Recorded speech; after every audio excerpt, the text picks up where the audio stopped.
Presentamos Vertiente de Opinión, un programa producido por el periodista Mario Emilio Pérez.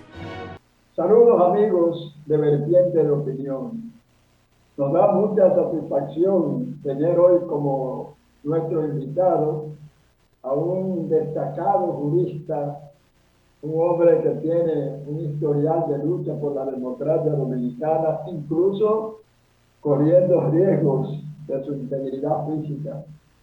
Se trata del doctor Juan Miguel Castillo Pantaleón, un hombre que, aparte de su ejercicio jurídico y de profesor universitario, está en la actualidad luchando para que el problema de Haití, que es muy grave en todos los órdenes, recaiga sobre la República Dominicana, porque incluso hay países ricos, poderosos, Canadá, Francia y un sector de los Estados Unidos incluso, consideran como que el problema haitiano debe recaer sobre nuestros escasísimos recursos que no alcanzan ni siquiera para la totalidad de la población dominicana.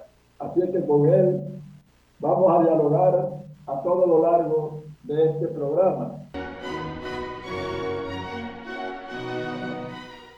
Y vamos a iniciar con algo que está en una relación de añeja data que tuvimos el doctor Castillo Pantaleón y yo desde los años de la década del 60, imagínense. Doctor, usted fue juez de instrucción, es una figura jurídica como que no aparece en el estamento judicial dominicano. Bueno, así mismo es. Ya uno es una especie de dinosaurio. Sí, a ver, que los dinosaurios eran animales que tenían condiciones excepcionales, pero que la evolución de los tiempos, por una u otra razón, ya sea porque cayó un meteorito y los extinguió a todos, o hubo un cambio climático con la glaciación, no se sabe, pero desaparecieron. Y entonces solamente queda el asombro de los paleontólogos cuando descubren las osamentas petrificadas, ¿verdad?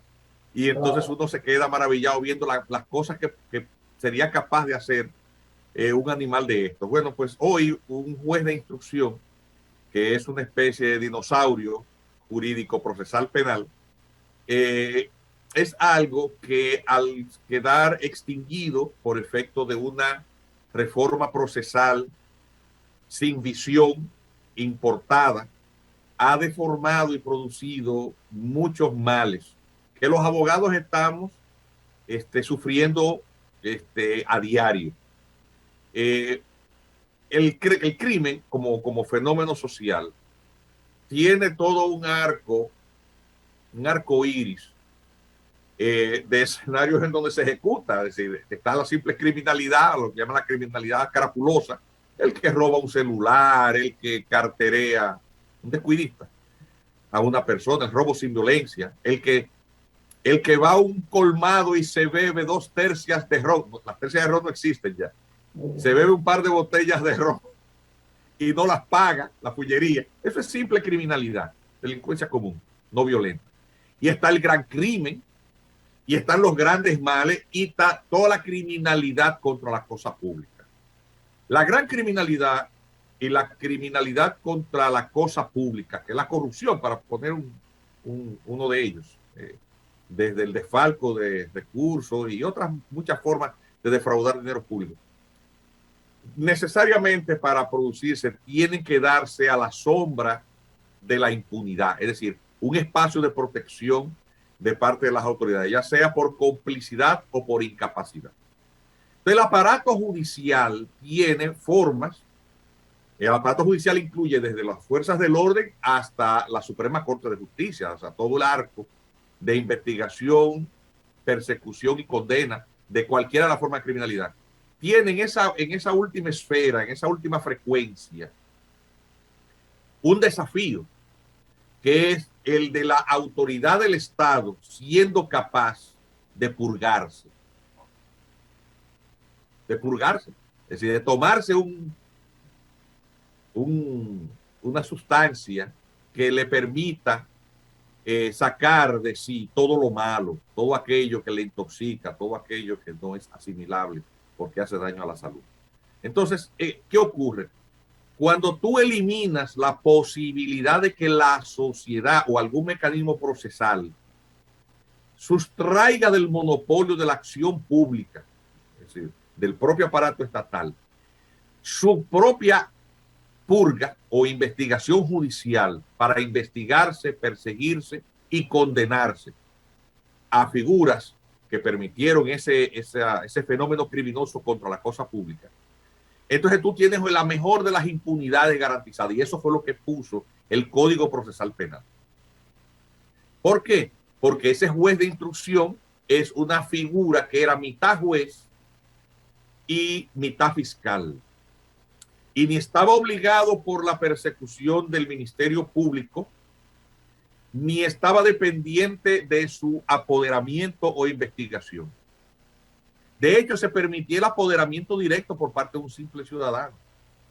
Una querella con apoderamiento directo. Y ese juez de instrucción, a quien Napoleón Bonaparte le llamaba el funcionario más poderoso de Francia, porque eso es algo que se heredó del modelo francés, al ser eliminado y ser convertido en un juez de la instrucción, pasó a ser un ente cuasi decorativo en la fase de investigación, en la fase intermedia o preparatoria, que depende exclusivamente del apoderamiento del Ministerio Público. Entonces eso es muy malo, porque también hace que la ciudadanía no pueda estar vigilante. No hay una participación democrática en el proceso penal. Y eso fue de las cosas que desaparecieron con esta. Nosotros lo advertimos, habíamos escrito libros. De hecho, el ensayo jurídico con el cual se estudiaba la figura del juez de la instrucción lo publicó Fijo, un libro que se agotó de inmediato, se llamaba El Juez de Instrucción. Y lamentablemente eso quedó en el pasado y uno como un dinosaurio reconoció de aquellos mundos, aunque uno ha podido también mantenerse al día con todas estas reformas, porque nosotros ejercemos ante los tribunales, nosotros fuimos accidentalmente parte del sistema de justicia, pero yo lo que soy es abogado y a mucha honra. Entonces ya yo obviamente ejerzo ante ese sistema que tiene falencia, pero es con el que me gano la vida. Y entonces obviamente también la capacidad de análisis y de crítica constructiva me permite también a mí pues venir a los medios de comunicación y dar ese tipo de explicaciones, porque los jóvenes no lo entienden. Hablan de lo anterior sin haberlo conocido o sencillamente repiten en los esquemas de descalificación con el cual se justificó la reforma, pero sin entrar en detalle. Y cuando tú ves ahora, por ejemplo, las cifras de porcentaje de presos preventivos, tú dices, bueno, pero ¿y para qué hicimos esa reforma si hay más presos preventivos que nunca? El proceso es cada vez más difícil, es cada vez más formalista. Entonces, el proceso, la finalidad de la reforma era el formalismo. El formalismo es el protagonista del proceso, o es la búsqueda de la verdad. Lo cierto es que en el proceso actual no hay ningún interés por la búsqueda de la verdad. Sencillamente la del agotamiento de las, entre comillas, garantías del debido proceso. Y es una pérdida del interés del fondo por la forma. La sociedad perdió, pero nosotros no se nos hizo caso.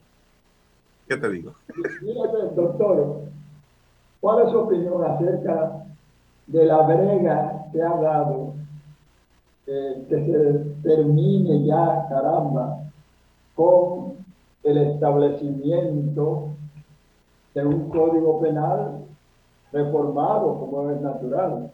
Pero parece que hay una contradicción aparentemente ya difícil de mejorar entre sectores opuestos a que ese código sea establecido. Mira, en Francia, que es el país madre de nuestro modelo jurídico de raíz romano-germánica, la discusión y modificación del Código Penal de 1804, um, un código, por lo tanto, hecho durante el dominio bonapartista, que fue cuando se produjo esta gran revolución jurídica del derecho codificado. Y nosotros simplemente lo que hicimos fue importarlos y traducirlos en 1884. La discusión del Código Penal, cuando se puso al día en el año 1992, duró mucho tiempo, no tanto como aquí, pero mucho tiempo, pero el abordaje del Congreso francés, de los legisladores franceses, fue metodológicamente distinto. Ellos fueron no discutiendo el texto completo, sino por partes y aprobándolos por ley. De los artículos tal o cual, se discutieron esos artículos, se aprobaron, porque no había discusión con respecto a eso.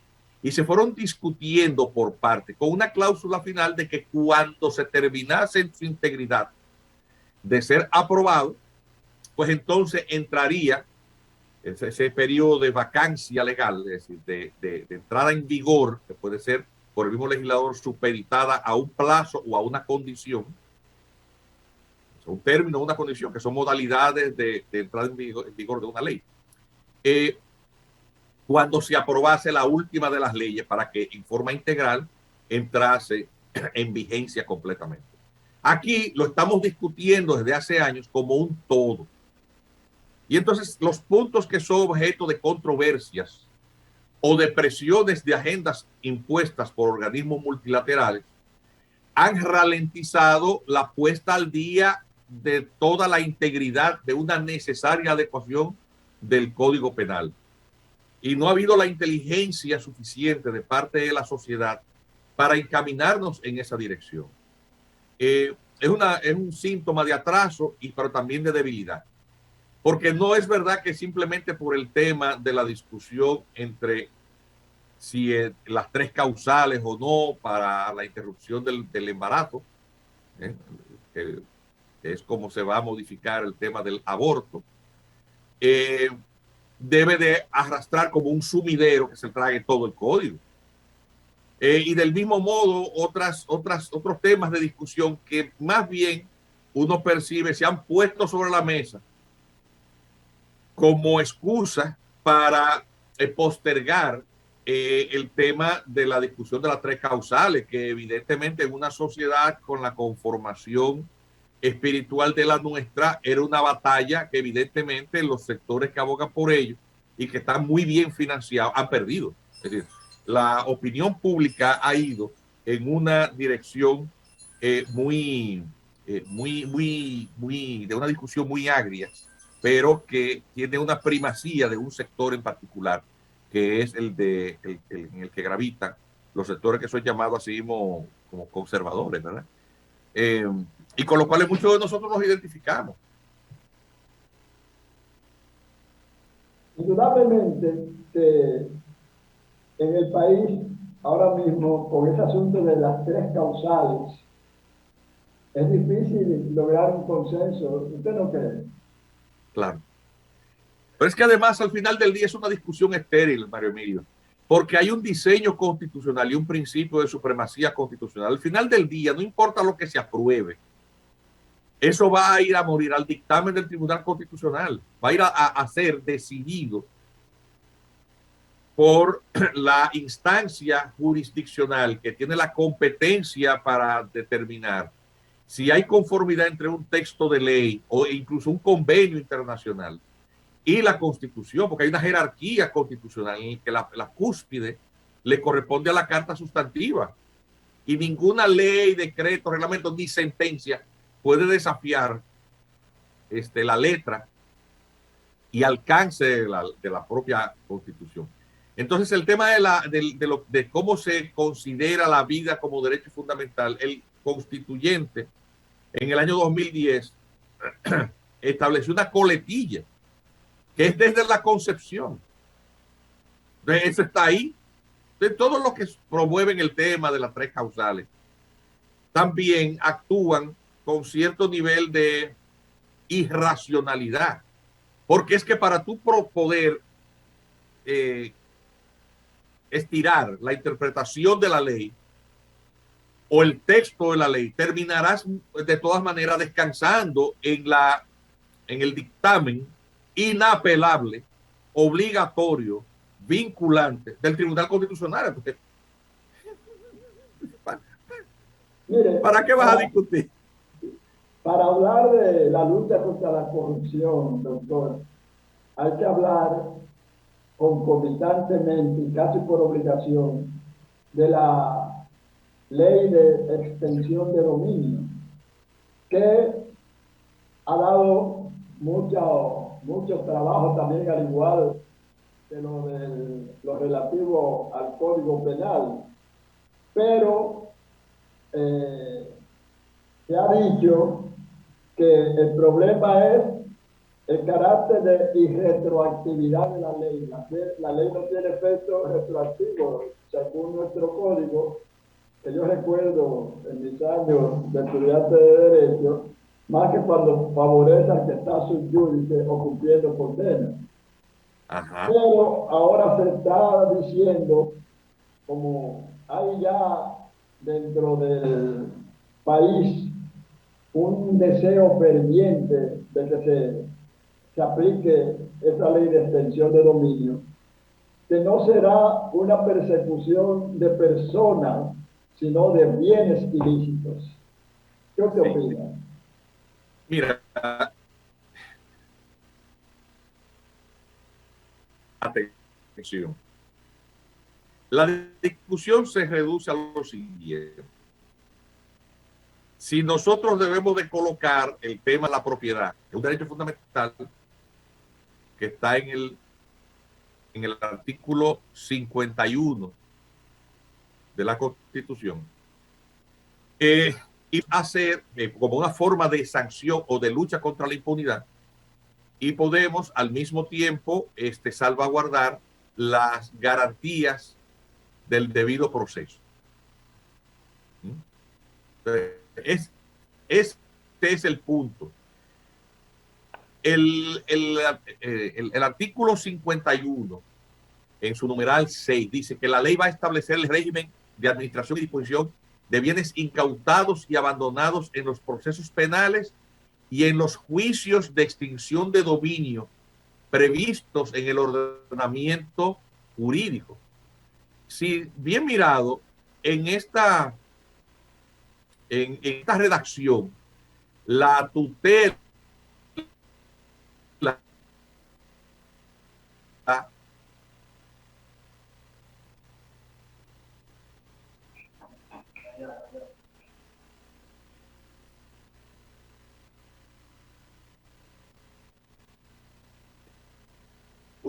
el debido proceso está contemplado.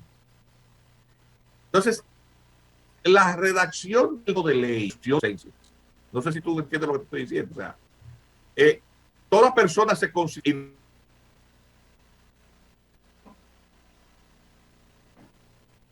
Sí, ya estamos de nuevo. Sí. Correcto, no sé en qué parte. En el canal, el problema no es de ninguno de nosotros, sino el asunto de la conexión con el canal. Adelante. Ok. Continúo en el mismo hilo de lo que estaba explicando. Que el tema de la extinción de dominio es una forma de sanción para la privación del derecho fundamental a la propiedad. Está salvaguardada en el artículo 51 de la Constitución Dominicana como uno de los derechos fundamentales. Pero la propia previsión en el texto constitucional de la redacción de una ley, que cuando se hizo el inserto del artículo 51 no existía ni existe aún después de la modificación del año 2015 de la Constitución Dominicana, dice que, o refiere a esta ley que necesita de todas maneras de un proceso judicial en el que las garantías de tutela al debido proceso y de salvaguarda el principio de la presunción de inocencia está de por medio.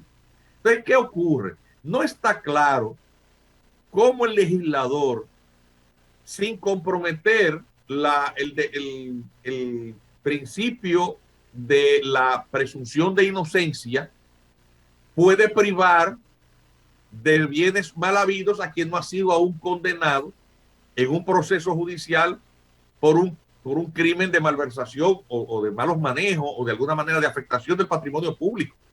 Entonces, ¿qué ocurre? El proyecto de ley no se conoce, pero hay un marco constitucional que establece esas tutelas del debido proceso y de garantías al principio de inocencia, de presunción de inocencia. Entonces, eso es una discusión, si se quiere, por el momento extemporánea. ¿Qué es lo que pasa? Que nosotros los dominicanos estamos siempre tratando de encontrar la enfermedad. Si el sistema de justicia funcionase,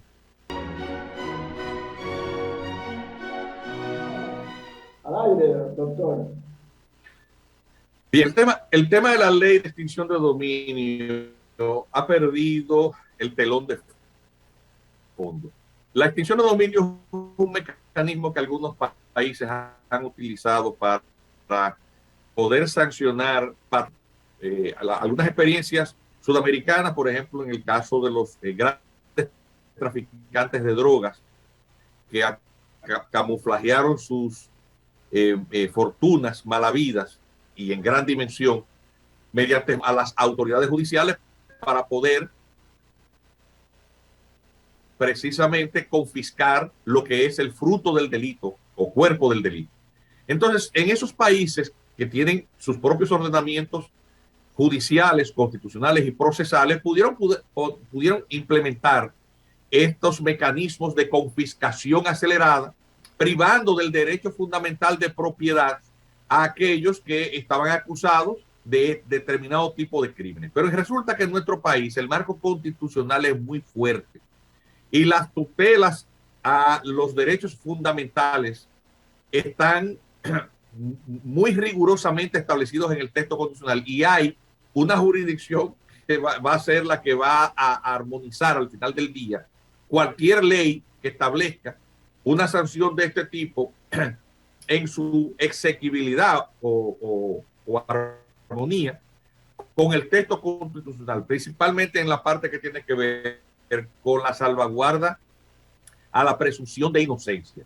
Si tú te vas al artículo 51, numeral 6 de la Constitución, en donde se introdujo el tema de que el derecho de propiedad podrá ser afectado por lo que va a ser, porque cuando se hizo esta parte no existía la ley, de extinción de dominio. Obviamente en la redacción de esa parte, que es el numeral C del artículo 51, se establece que debe haber un proceso judicial. Entonces, lo que se ha perdido de fondo es esa parte en la discusión. Yo estoy de acuerdo con que la gran criminalidad tiene que ser perseguida y sancionada de manera efectiva. Pero aquí lo que se está discutiendo es por qué el aparato de justicia no funciona. Porque si hubiera sanción contra el gran crimen, aquí no tuviéramos necesidad de eso. Lo que pasa es que estamos tratando de encontrar la fiebre en la sábana. Y la fiebre no está en la sábana.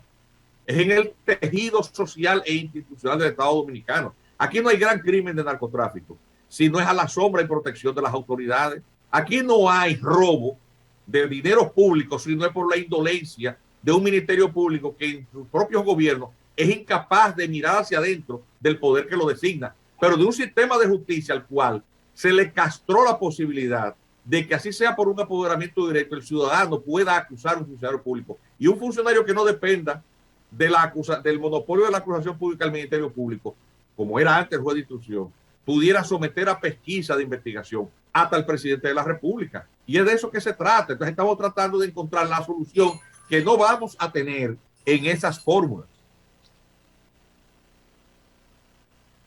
Fíjese, y eso de que, por ejemplo, si extraditan a una persona desde los Estados Unidos y hacia esa nación. Una vez que coopera con la justicia norteamericana y da datos sobre los que junto a él realizaron esas actividades de corrupción y de narcotráfico, entonces cuando cumplen una condena que muchas veces por los aportes que ha hecho a la investigación norteamericana es relativamente corta y llega al país, puede disfrutar per secula seculorum de las riquezas obtenidas mediante estos actos ilícitos.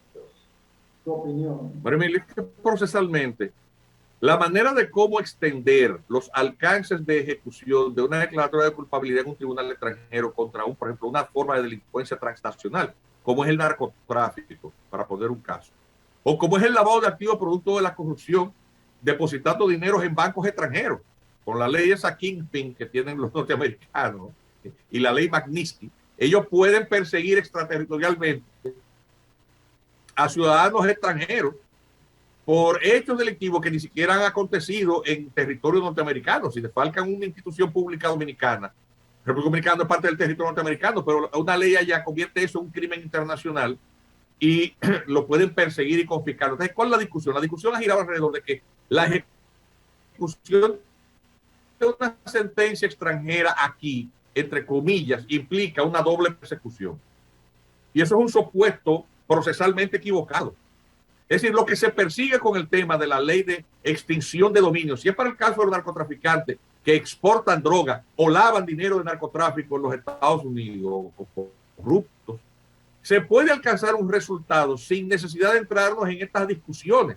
Y esa es la vía o mecanismo con el cual, sin comprometer la tutela de derechos fundamentales y el principio de inocencia, una persona juzgada en el extranjero por un crimen de este tipo, sus bienes le pueden ser confiscados en la República Dominicana. Será una cuestión de ver la ejecución de esa sentencia, al final de cuentas, a qué país le corresponde. Hay unos convenios con el tema del lavado de activos en el que los estados se distribuyen los bienes confiscados, pero es en ese terreno en donde nosotros tenemos que ir transitando, y para eso no se necesita ninguna discusión amplia, sino simplemente del planteamiento de la forma procesal apropiada. Eso es lo que yo entiendo. En el país estamos asistiendo a una lucha del gobierno que preside Luis Abinader contra la corrupción de la pasada gestión presidida por Danilo Medina y el Partido de la Liberación Dominicana, que es la organización más afectada por esa lucha contra la corrupción, habla lo que siempre se dice, persecución política. Ahora bien, ¿usted cree que hay algo de eso, de que puede ser persecución política, o usted cree que se han respetado los derechos de esos imputados en los juicios? Bien. No hay otra, mira, solamente cuando un país tiene la suerte o mala suerte de tener funcionarios judiciales que actúan con criterio de independencia, tú vas a tener ciertas expectativas de que la iniciativa de persecución no tenga motivaciones políticas. ¿Por qué? Porque por naturaleza el funcionario público es político. O sea, accede en los sistemas políticos democráticos partidarios, electorales, de modelo electoral partidario.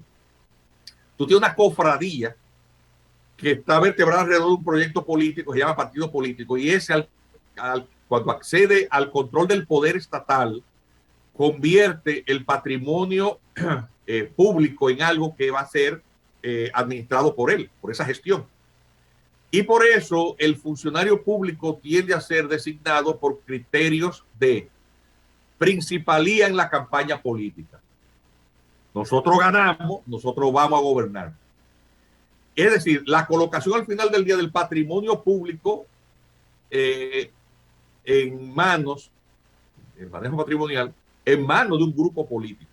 Siempre va a haber. Ese es el gran defecto que tiene la democracia, el modelo de democracia que tenemos, que es clientelar. Y incluso hay politólogos que le han definido como neopatrimonialistas, porque al final de cuentas eso es lo que... Y lo hacen todos los partidos políticos. Es decir, no hay ningún tipo de posibilidad de que ciudadanos que no tienen nada que ver con la política vayan a una posición. Usted no le hizo campaña al partido de gobierno, no aspire a eso. No aspire a eso y punto. Incluso tiene que ser moderado y estar todo el tiempo, cuando se hace una crítica, haciendo referencia a que la crítica es constructiva y que no persigue en modo alguno ni hacer oposición política. En mi caso, tengo que ir diciendo, señores, esto no es oposición, yo estoy diciendo un criterio que probablemente sea equivocado, probablemente, pero es honesto. Realmente la gente no quiere tampoco buscarse problemas con los partidos políticos que gobiernan, porque a ver, ¿qué te vas a buscar con eso? Un rollo de problemas y de gente a quien tú le vas a caer mal en el poder. Entonces, ese es el gran dilema de la construcción de una ciudadanía responsable, también preservando su autoprotección, su autoconservación, y el de una sociedad que debe tener instituciones que deben funcionar. Pero ¿qué pasa? Cuando al final del día, por la forma de ser las cosas, tú nada más tienes oportunidades de ver que se persigue la corrupción cuando hay un cambio de partido. De manera que siempre, claro, porque los partidos no aplican una purga hacia adentro. Y el sistema ya no permite tampoco eso. Es que no lo permite. El juez de instrucción no existe. Es decir, tú tienes al Ministerio Público investigando al propio gobierno. No, ni en este ni en ninguno. Es un problema sistémico. Y uno trata de explicar eso. A ver, todo el mundo lo entiende. Pero lo malo es cuando tú estás en el poder. Cuando estás en el poder, entonces no te gusta oír eso. Cuando estás en la oposición, sí. Entonces, por eso tú ves que siempre hay mucho descreimiento y solamente tenemos los cambios de gobierno cuando los modelos implementados hacen aguas o se desgastan. ¿Entiendes? Y entonces ahí es que salen los cambios de gobierno y el que llega dice que el ladrón es el otro. Pero tú ves que repiten siempre las mismas prácticas, empezando por las clientelares. Bueno, un patriarca del periodismo dijo, pero yo me gané esta posición aquí en esta embajada porque yo le hice campaña y yo le busqué 2 millones de votos en su cabeza. Eso lo vimos los otros días, un patriarca de este país, ¿o no? Un hombre que pontificaba acerca de lo correcto y lo incorrecto, confesándose como un oportunista que accede a la posición por haberle hecho campaña por detrás. O sea, confesó ser un farsante. Eso lo vio el país. Todos sabemos de qué yo estoy hablando. Que debía darle vergüenza a él haber dicho una cosa como esa. A lo mejor él se le olvidó que lo estaban grabando, porque eso fue por Zoom. Eso fue lo que pasó. Pero eso demuestra los niveles de hipocresía que hay. Son dilemas, Mario Emilio, que no hay una respuesta de cómo encontrar la solución de eso. Uno simplemente puede, desde el punto de vista académico, desde el punto de vista cívico, si uno tiene, vamos a decir, cierto componente suicida, porque esto es tremendamente destructivo. Esto que yo estoy diciendo es algo que me afecta en mi vida personal. Mi teléfono está intervenido. Óyeme, y a mí me encanta que me intervenga. ¿Por qué? Porque yo no digo nada en privado que no pueda repetir en público. Eso lo digo en público. ¿Entiendes? Pero a nadie le gusta eso. O que te pongan un PP. ¿Tú sabes lo que un PP es? Persona políticamente expuesta. Es decir, que si yo deposito 10,000 pesos en el banco, a mí la autoridad me anda investigando que por qué los 3 pesos que deposité. A un ciudadano que no tiene nada que ver con ningún gobierno ni con ningún partido. Pero es la paranoia del poder.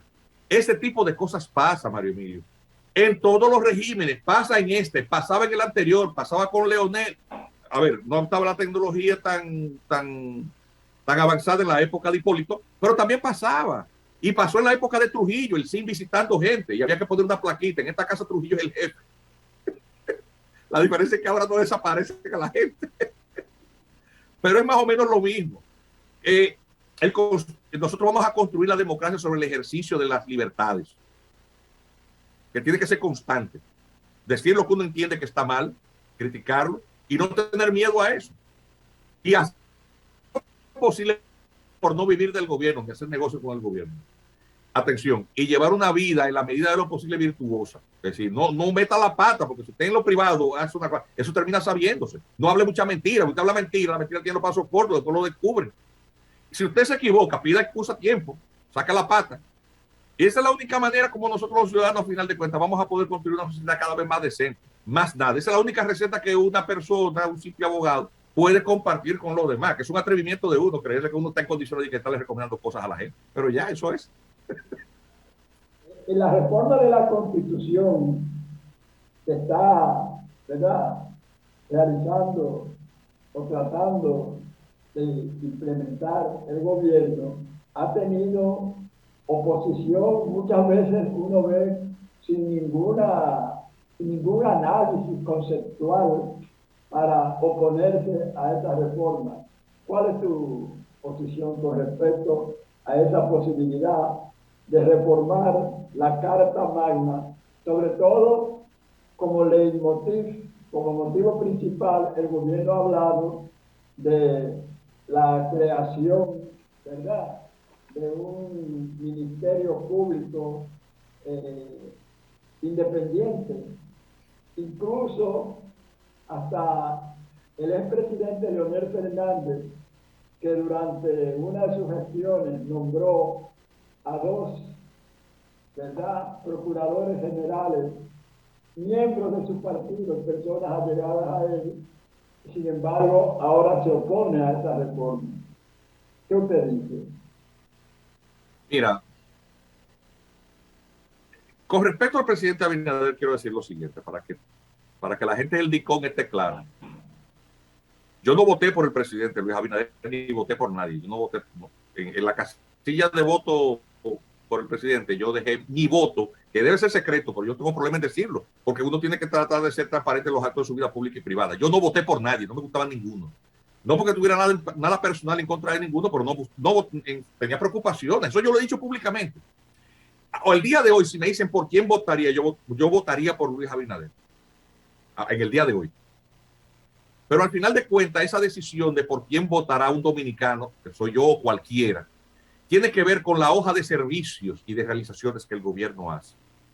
Un presidente con los índices de popularidad que tiene el presidente Abinader no es oportuno, porque eso es interpretar. La reforma de la Constitución siempre tiene un trasfondo de búsqueda de crear las condiciones de la continuidad del poder. Él no está vedado de repostularse. ¿Para qué él necesita eso? Para crear una situación de estrés político, para acercar el porcentaje necesario para ganar en primera vuelta. Es decir, en mi turno al bate, yo quiero que la pared del centerfield me la echen, me la pongan a poca distancia para poder volver a sacarla de home run con el primer swing. No, el presidente Abinader no necesita eso. Lo que él necesita es colocarse por encima de esa medianía en la que el político inmediatista, en la que el político promedio, él ha dado muestras de eso. No lo conocía, al presidente Abinader yo no lo conocía. De hecho, la única vez que hablamos hasta discutimos, él lo sabe. Y quienes estaban ahí también. Porque eso que estoy diciendo en televisión se lo digo a cualquiera. Se lo he dicho a presidentes más, no a él, no, a otros. Frente al país, es decir, hay gente que es malcriada por naturaleza. Yo soy malcriado por naturaleza. Entonces, ¿qué pasa? El presidente Abinader es un hombre, mira, salió a buscar en medio de una pandemia las vacunas hasta abajo de las piedras. Y hemos vencido el COVID. Ese mérito se llama Luis Abinader. Ese hombre se fajó a buscar eso. Y lo decía en los foros internacionales. Nosotros no queremos que nos regalen vacunas, queremos que nos despachen las que ya compramos. Endeudó el país a una que se criticaba muchísimo, pero ese señor necesitaba buscar esas vacunas para reactivar la economía, y lo que ha hecho está dando sus frutos. Ahora le está tocando una guerra y habla al país cada vez que hay un tema de estrés. Quienes no lo ayudan son muchos de sus funcionarios.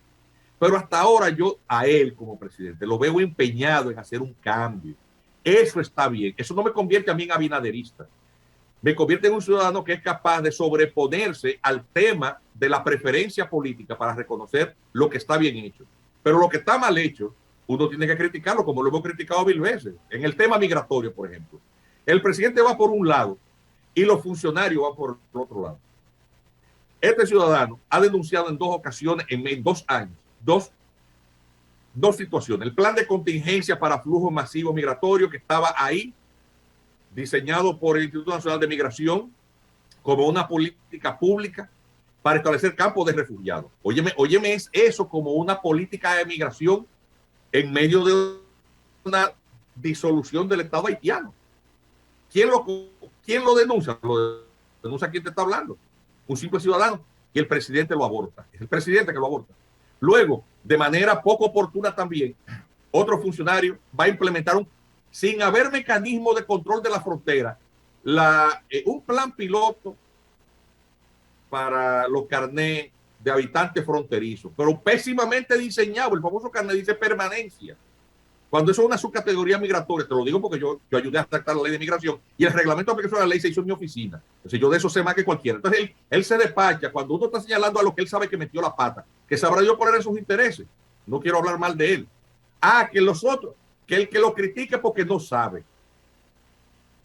Que es la falacia hominem, es decir, tú no discutes el planteamiento, sino tratar de descalificar el que develó la metedura de pata que hiciste. ¿Y qué es lo que uno le dice a ese tipo de funcionario? Esto no es un tema personal, haga las cosas bien. Y usted tiene un presidente de la República que al mismo tiempo que tiene ese tipo de funcionarios metiendo la pata hasta el muslo, ese presidente dispone la construcción por primera vez en la historia de un muro o verja de separación, es decir, un obstáculo físico para crear una verdadera frontera que dificulte el contrabando y todos los riesgos que supone para el país la desestabilización de la nación, de la única nación vecina territorialmente, que es Haití, terrestre. Y todo el tema de la penetración de oleadas migratorias que son desestabilizantes, porque eso es un eje transversal, de todas las políticas estatales para la superación de la pobreza, salud, educación, medio ambiente. Es decir, el problema migratorio, el problema de Haití afecta al país completo y este es el primer presidente que hace eso. Y nosotros no tenemos problema en decirlo, pero eso está muy bien. Entonces, el presidente no necesita ahora mismo hablar de reforma constitucional. Eso no es necesario. La independencia del Ministerio Público se logra con otro tipo de cosas. Pero no diciendo, no, un Ministerio Público que al final del día es independiente, pero lo nombré yo. Señor presidente, y cualquiera, los dominicanos no vivimos con un biberón en la boca. Es un biberón, pero lo vas a nombrar tú. Sí, entonces tú me dices que es apolítico. Seguro. No, porque el político era Jean Alain. Sí, es verdad. ¿Y de qué lo estamos acusando o investigando? De la construcción sobrevaluada de una cárcel. Y él es contratista. ¿Quién es el contratista? Todos sabemos quién es el contratista. Así no. Con todo el cariño al Ministerio Público Independiente que tenemos, pero así no. A ver, que Jean Alain y yo ni siquiera nos hemos saludado. O sea, no lo conozco, no somos amigos. Pero ese señor tiene derecho a las garantías al debido proceso. Yo he conversado con los abogados y he visto las dificultades hasta para que ese señor se reúna con sus abogados. Así no. A ver, y que le cae mal, con o sin razón, a muchísima gente. Pero los derechos fundamentales se los merece el delincuente y el inocente también, porque están ahí para tutelar la libertad de todos nosotros. Entonces, a mí no me gusta tampoco que la lucha contra la corrupción se vuelva un tema de fuegos artificiales, porque tú me dices, ok, hubo mucha corrupción, la población lo percibe así, pero yo no he visto ningún miembro del comité político del PLD ahí. A ver, se allanó la Cámara de Cuentas. ¿Tú te recuerdas de eso? Un órgano constitucional se allanó y dijo ese Ministerio Público que de ahí salió de todo para procesar a muchísima gente. ¿A cómo estamos hoy? Yo no he visto el primer proceso. Entonces, no, para hablar de ese tipo de cosas no es necesario modificar la Constitución. Eso entiendo que es inoportuno. Y le diría al presidente Abinader, presidente Abinader, no se meta en eso. En su momento quizás, pero este no es el momento de eso. Si el país va a confiar en usted, en su gestión, óigame, hay un refrán que dice que los barrios, el que gusta no forza. Bueno, antes de hacer la pausa que nos indica nuestro técnico que nos ayuda en este programa, pues lamentar la muerte de esa gran danzarina que fue Patricia Altagracia Ascoasiati. El arte de la danza dominicano está de luto con este fallecimiento en un incidente que se está investigando, un confuso incidente. Así es que vamos a lamentar y a dar nuestro más sentido pésame a sus familiares y relacionados, alumnos y compañeros de labor de Patricia. Y volvemos de nuevo. Hemos presentado Vertiente de Opinión, bajo la conducción del periodista Mario Emilio Pérez.